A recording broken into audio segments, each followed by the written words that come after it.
नमस्कार दोस्तों, बहुत-बहुत स्वागत है आपका। आज हमारा चर्चा का विषय है कि इन्वेस्टमेंट कहाँ करनी चाहिए। इन्वेस्टमेंट को लेकर बहुत से लोग जागरूक होते हैं। वो चाहते हैं कि इन्वेस्टमेंट करें, लेकिन किसी कारणवश वो इन्वेस्टमेंट नहीं कर पाते हैं। तो इन्वेस्टमेंट जब भी करते हैं, तो कुछ चीज़ों का हमेशा खे ध्यान रखना चाहिए कि इन्वेस्टमेंट कहाँ करें, कौन से पैरामीटर, कौन से क्राइटेरिया जिसके बेस पे हमें इन्वेस्टमेंट करनी है। पैसा हमें इन्वेस्ट करना है क्योंकि पैसा बहुत मेहनत से कमाया जाता है। तो जब भी आप पैसों को इन्वेस्ट करें तो सोच समझ के ही इन्वेस्ट करना चाहिए। अगर हम इन्वेस्टमेंट की एक अगर हम बात करें कि सपोज़ जनवरी 2021 को किसी भी बंदे ने अगर इन्वेस्टमेंट किया होता, तो आज के टाइम में अगस्त 2022 और सितंबर 2022 में उसके इन्वेस्टमेंट का उसको कितना रिटर्न मिलता। अब प्रश्न ये उठता है कि इन्वेस्टमेंट कहाँ की जाए? तो बहुत सारे ऑप्शंस अवेलेबल हैं इन्वेस्टमेंट के लिए। एफडी जो कि सदाबहार, इंडिया में तो एक सदाबहार ऑप्शन जिसको माना जाता है इन्वेस्टमेंट करने के लिए। दूसरा गोल्ड या फिर बॉन्ड में इन्वेस्ट करें या फिर इक्विटी। और कुछ भी ऑप्शंस अवेलेबल है जैसे कि प्रॉपर्टी, म्यूचुअल फंड और कुछ पोस्ट ऑफिस स्कीम्स भी अवेलेबल होती हैं जिसमें भी इन्वेस्टमेंट किया जा सकता है। लेकिन इस वीडियो में हम मेजरली हम फोकस करेंगे एफडी, गोल्ड और इक्विटी पे।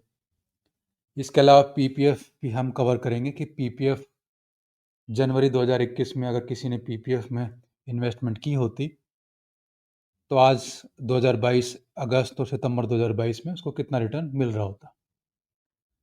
तो चलिए स्टार्ट करते हैं। कुछ डेटा मैं आपके सामने रखना चाहूँगा।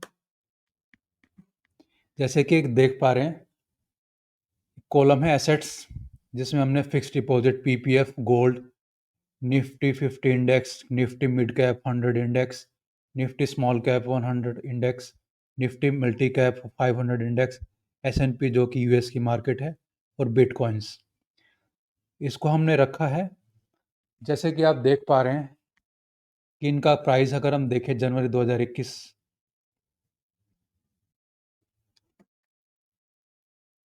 तो सेकंड कॉलम है प्राइस का कि जनवरी 2021 में कितना प्राइस था और अगस्त 2022 में उसका प्राइस कितना था। उसके बेस पे हम एब्सोल्यूट रिटर्न निकालेंगे और एनुअल रिटर्न कितना दिया वो निकालेंगे कि यह टैक्सेबल है कि नहीं। इस चीज़ को भी हमने कवर करना है।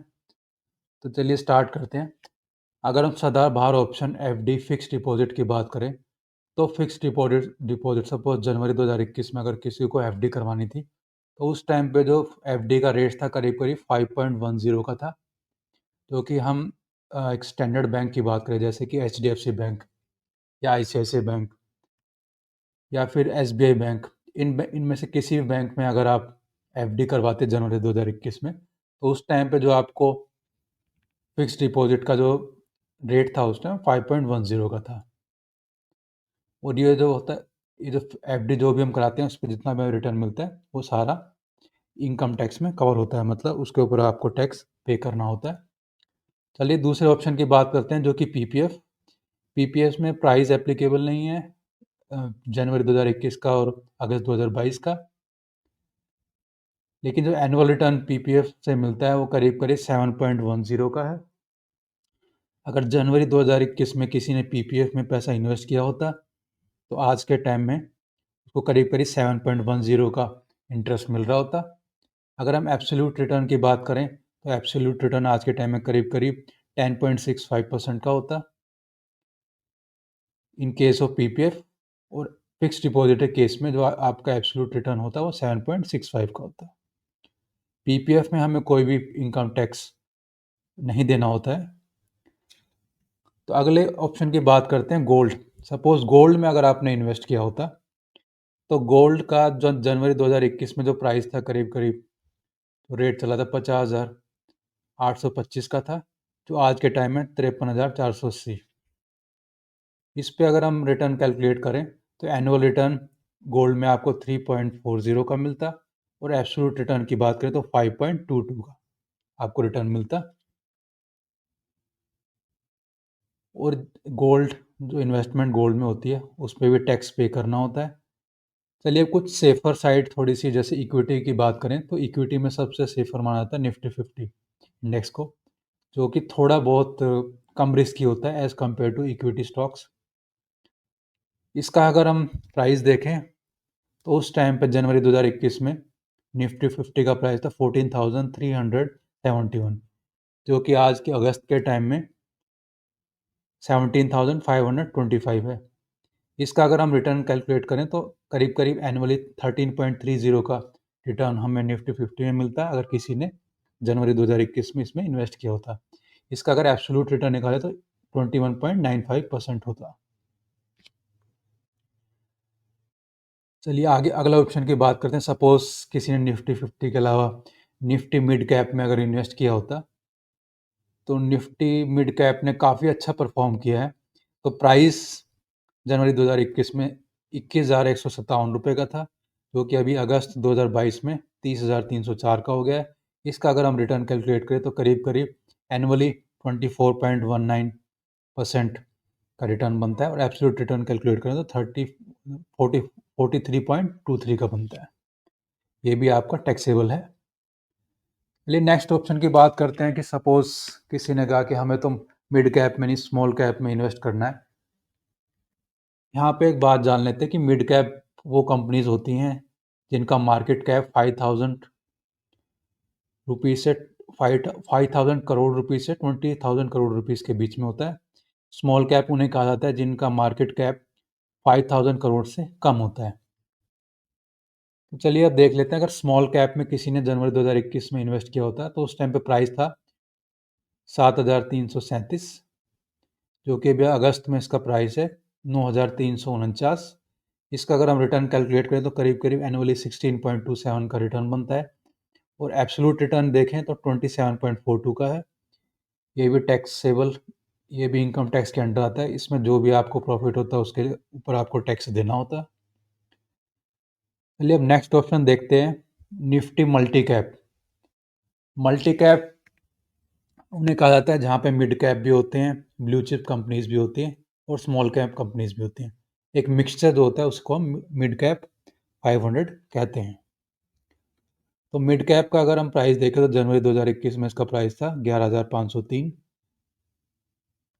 और अगस्त 2022 में जो इसका प्राइस है 14,890। इसका अगर एनुअल रिटर्न देखें तो 17.33 निकलता है। ये भी टैक्सेबल है। इसमें जो भी आपको रिटर्न मिलता है उस पर टैक्स पे करना होता है।